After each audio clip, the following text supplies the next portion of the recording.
harka fuunee akkam jirtu wirtuu miidiyaa irraa oduuwwan gaggabaaboo guyyaa kanaa qabannee isiniif dhiyaanneerra oduu waliin ansittiin ajjeeti. Itoophiyaan damee humna haareeffamaa adda bahan irratti biyyoota garagaraa waliin hojjechuuf ministeeronni walii galteerra gahan.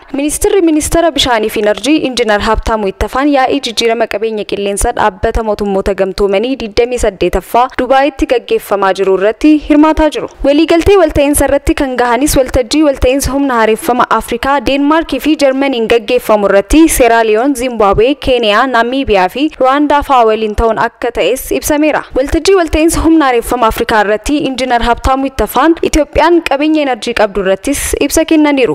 Ibsa dabarsaniinis waggoottan darban anniisaa addaa baafamaniin sa'aatii hanga gigaawaatii 1000 ta'uu biyyoota ollaaf akka dhiyaates ibsaniiru. Walta'iinsi humna haareeffama Afrikaa walitti hidhamiinsa anniisaa saffisuuf gahee olaanaa akka qabaatus eeruu isaanii ragaan ministeera bishaanii fi enerjii irraa argame ni mul'isa.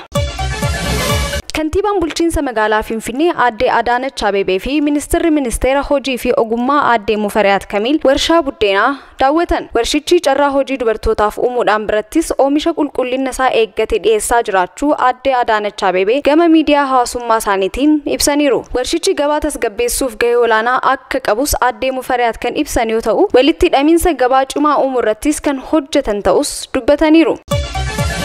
Kabaja guyyaa sabootaa sablammootaa fi uummattoota Itoophiyaa 18ffaa sababeeffachuun Jijjigaatti guyyaan sabdaneessummaa haala tokkummaa sabdaneessummaa Itoophiyaanota mul'isuun kabajamaa jira. Sagantaa kana irrattis gareen aadaa naannolee Itoophiyaa garagaraa irraa dhufan aadaa isaaniis agarsiisaa jiru. Kabajni guyyaa sabootaa sablammootaa fi uummattoota Itoophiyaa 18ffaan mata duree sabdaneessummaa fi walqixxummaa tokkummaa biyyaalessaaf jedhuun kaleessarraa eegalee naannoo Somaalee magaalaa Jijjigaatti kabajamaa jira. Guyyaa har'aas guyyaa sabdaneessummaa kabajaa kan jiran yoo ta'u, naannolee Itoophiyaa hundarraa kan dhufan sabdaneessummaa tokkummaa biyyaalessaa karaa calaqqisuun aadaa fi duudhaa isaanii irratti muuxannoo wal jijjiiraa jiru. Guyyaa kaleessaa jechuunis Sadaasa 25 bara 2016 guyyaa obbolummaa kan kabajame yoo ta'u, guyyicha sababeeffachuunis fiigicha daandiirraa magaalaa Jijjigaatti gaggeeffameera.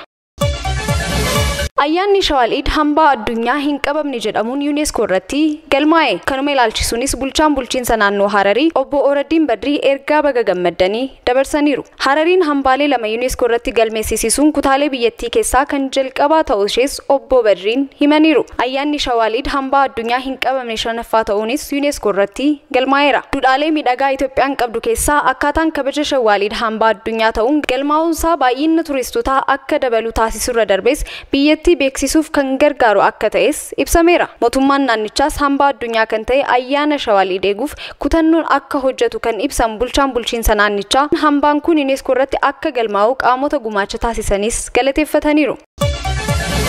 Konferensiin dargaggoota Oromiyaa 14ffaan mata duree egeree ijaaruun badhaadhina milkeessuu jedhuun magaalaa Adaamaa galma Abbaa Gadaatti gaggeeffameera. Konferensicha irratti hoogganaan biiroo dargaggoof ispoortii Oromiyaa obbo Maatiyos Sabbooqaan haasaa taasisaniin dargaggoon humna dinagdeen biyya ijaaruu fi humna misoomaa waan ta'eef gurmeessuun egeree isaanii mirkaneessuun murteessaadhaas jedhaniiru. Dhaloota badhaadhina mirkaneessu taasisuuf rakkoowwan gufuu dargaggootaa ta'an furuuf xiyyeeffannoon qindoominaan kan hojjetamu akka ta'es ibsaniiru. Giddugalli dargaggootaa babal'ifamuu dhabuun dargaggoonni araadaan qabamanii iddoo isaaniif hin malle oolaa waan jiraniif kun hundeerraa akka furamuu qabus obbo Maatiyos dubbataniiru.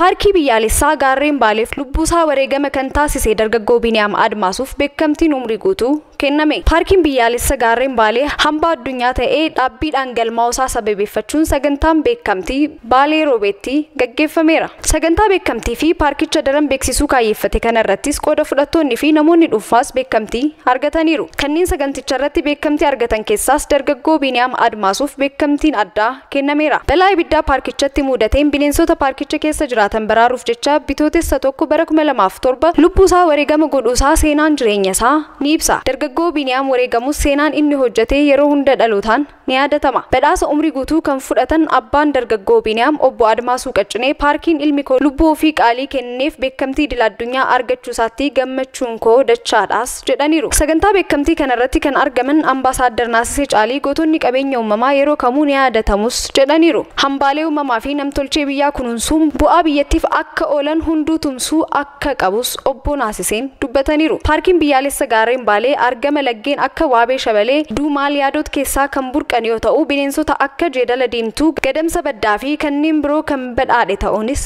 beekamaadha. oduuwwan gaggabaaboo guyyaa kanaa kanneen turanii sagantaalee wiirtuu miidiyaa birooliin turtii gaarii qabaadhaa.